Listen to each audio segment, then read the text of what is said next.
ഈ സിനിമയിൽ വില്ലനായി നമ്മൾ സുമനെയാണോ ലാലിനെയാണോ ഉദ്ദേശിക്കുന്നത്? ഇവര് രണ്ടുപേരും നമ്മുടെ സിനിമയ്ക്ക് പറ്റില്ല. പക്ഷെ നമ്മുടെ സിനിമയ്ക്ക് പറ്റിയ വില്ലനെ ഞാൻ കണ്ടുപിടിച്ചിട്ടുണ്ട്. അതാരടോ? ഭീമൻ എന്ന ചിത്രത്തിലൂടെ ജയന്റെ അപരനായി വന്ന ഭീമൻ രഘു.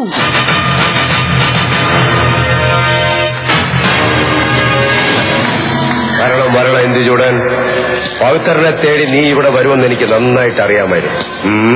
കുറച്ച് നാളായി കയ്യും കാലും ഒക്കെ ഒന്ന് വർത്തിയിട്ടും നീയാണ് എന്നെ ഇങ്ങോട്ട് ട്രാൻസ്ഫർ ചെയ്യിച്ചതെന്ന് അറിഞ്ഞു തൊട്ട് ഞാൻ ഓങ്ങിയിരിക്കുകയായിരുന്നു ഒന്ന് പേഴ്സണലായിട്ട് കാണാൻ. മണപ്പള്ളി പൗത്രന്റെ കൂടെ വാച്ച്മാനായും ബോഡിഗാർഡായും ഞാൻ എന്നും ഉണ്ടാകും. വില്ലനോക്കെ ഇനി കോമഡിക്കാരെ വേണം. ജഗതി ചേട്ടനെ വിളിച്ചാലോ? വേണ്ട, അത് ഞാൻ ചെയ്യാം സാറേ. അപ്പൊ താങ്കൾ കോമഡിയും ചെയ്യൂ? പിന്നെ ഇതാ കണ്ടോ.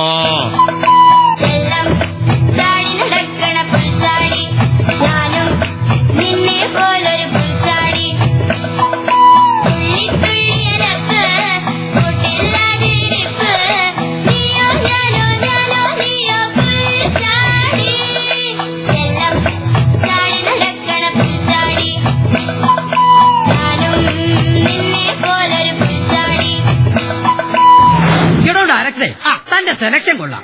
ഇനി ഏത് നടനാണോ തന്റെ മനസ്സിൽ? കുടുംബ സദസ്സുകൾക്ക് ഏറെ പ്രിയങ്കനായ ഒരു നടനുണ്ട്. ആരാ? ജയറാം. ആളെങ്ങനാടോ? മിമിക്രിയിലൂടെ സിനിമയിലെത്തിയ നടനാ. ഇപ്പൊ പത്മശ്രീ കിട്ടിയിട്ടുണ്ട്. ആണോ? മഞ്ഞിൽ കുളിക്കും രാവേറെയായി നെയ്യിൽ ചന്തം പാചാലമായൊരു മോഹം നെഞ്ചിൽ തേരോട്ടമായി മണിക്കത്തമ്മേ കാതിൽ കുറുമ്പിൻ വിശ്വാസമായി വന്നു ചേരാൻ നിന്നെ ഉൾകിടുവാൻ കഴിഞ്ഞാണോ പോകും കാറ്റായി ഞാനിണത്തമ്മേ.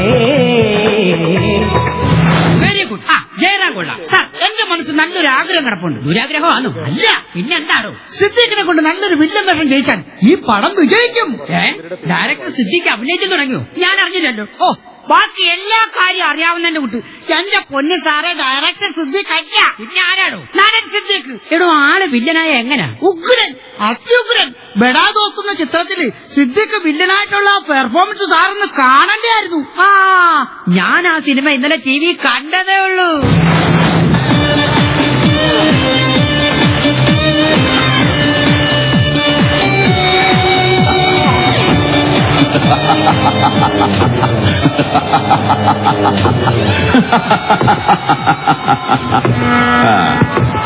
സത്യസന്ധനായ കസ്റ്റംസ് ഓഫീസർ ഹർഷൻ.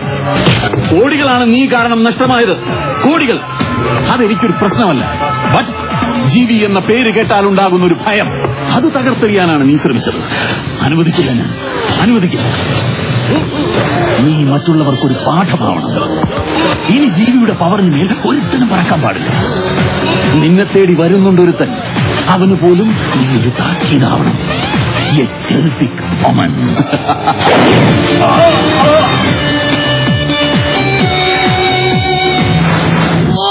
എനിക്ക് ഭ്രാന്ത് പിടിക്കും. എന്റെ പൊന്നു ഡയറക്ടറെ, ഇതിൽ നിന്ന് ആരോടോ നമ്മളെ നായകനാക്കുന്നത്? ഇതിൽ നിന്ന് ആരെ നമ്മൾ നായകനാക്കുന്നില്ല. പിന്നെ ആ വരുന്നതാണ് നമ്മുടെ നായകൻ.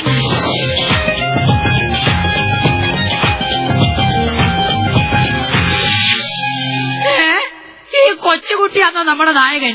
പ്രായം കുറഞ്ഞ നായകനും നായകനേക്കാൾ പ്രായം കൂടിയ നായികയും. ഇതാ സാറേ ഇപ്പോഴത്തെ ട്രെൻഡ്. എന്നിട്ട് നായിക എവിടെ? ആ വന്നതാ നമ്മുടെ നായിക.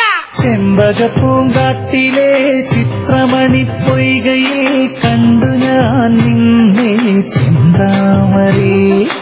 എന്റെ കരൾ കൊമ്പിലും ചാറ്റുമഴച്ചോലയിൽ വന്ന പൂത്തുലഞ്ഞിടുമോ ചൊല്ലാതിരേ ചെന്താമരേ.